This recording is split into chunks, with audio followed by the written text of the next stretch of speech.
Good afternoon, everybody. I passed my citizenship exam yesterday, so there's no better place. So there's no better place that I can imagine being today than here, celebrating the spirit of courage and honesty. And Thomas, I salute your courage and your fierceness. Yesterday, and this is another reason that I'm happy to be addressing you today, yesterday, the former dictator of my country of birth, Hosni Mubarak, and his two sons, all three of them very despised by all Egyptians, were detained for 15 days pending investigation on charges of corruption and causing the deaths of at least 800 Egyptians during our wonderful revolution. And the Egyptian revolution, of course, was inspired by the Tunisian revolution before it and has itself inspired other revolutions and uprisings across the Middle East and North Africa that have mesmerized us all.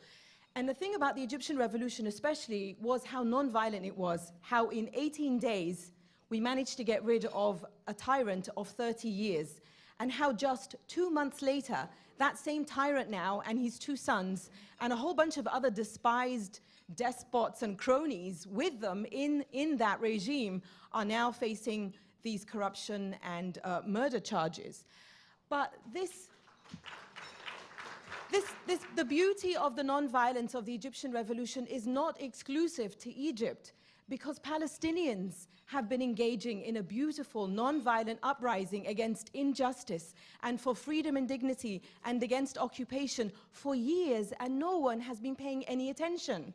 And this is what's so beautiful about Budrus, and that's why I'm so honored to be giving this award to Ronit and Julia and the team behind Budrus, because since 2003, you will see soon a clip from the film, since 2003, Palestinians have managed to unite amongst themselves, have managed to unite people of different backgrounds and different ethnic groups, religions, all for the purpose of non-violent resistance and uprising against injustice and for freedom and dignity.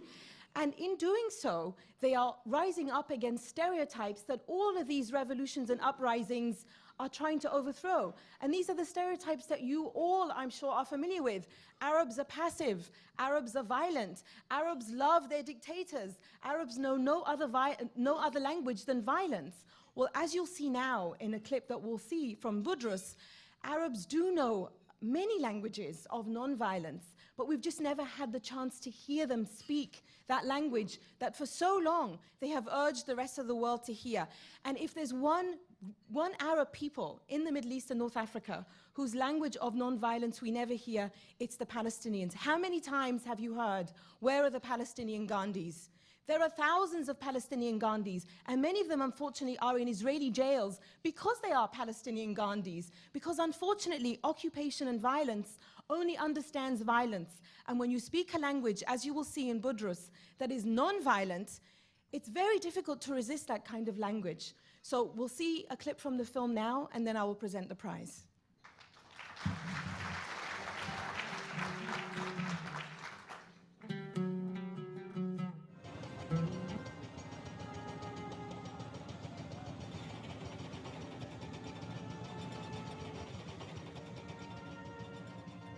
إنه الجدار حسب ما جميع الإعلان كان يكون إنه يفصل بين فلسطين وإسرائيل. هون في بدرس إنه هي اكتشفنا إنه جدار لسلب الأراضي. The fence has, in fact, created a solution to terror. وأنا عمري 50 سنة أجيب على راسي جرة المي بس كزتونات وهيني لهالكيت كنت بدك تجرفهن هي جرفني مع الجرافة.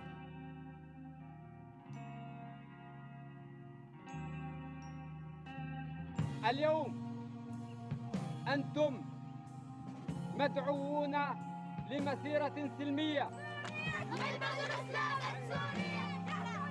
يتضامن معكم العشرات من إخواتكم الإسرائيليين عند الباشرة مدينة مشاري حدود إسرائيل بلتي الإمام.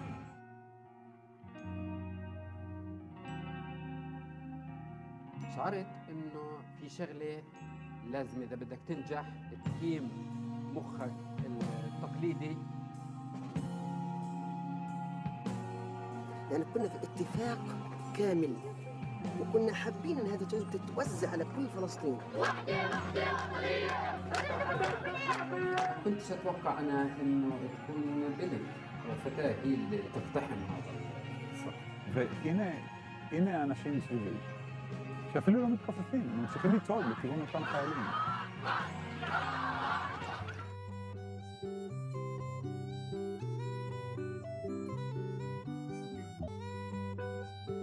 We can do it. Really, that's what we proved. أنا ما بختار المقاومة الجماهيرية لأنه إحنا أكثر شعب مؤدب في العالم، لكن أنا في تصوري إنه لمصلحة الشعب الفلسطيني إن نتخذ هذه الطريقة.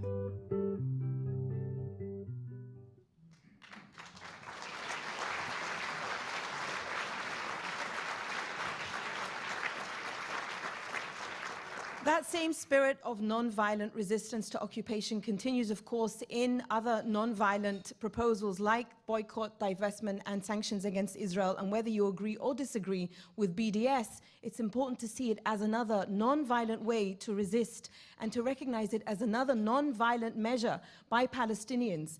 And another stereotype, of course, as you saw in the film, is the involvement of women, because how many times have you heard that women from that part of the world are oppressed, are silenced, have no role whatsoever in helping to change and form their societies? So as a woman from that part of the world, it is a great honor to honor another woman who helped make this film, who is one of the producers and directors of this film, one of the producers of this film, and whose friend is a director of this film and is a dear friend of mine as well. So help me in welcoming Ronit Avni and Julia Basha, who's not here, and the rest of the team for Budrus. And I salute you, and I salute the spirit of nonviolence that is sweeping across the region. Please welcome Ronit Avni.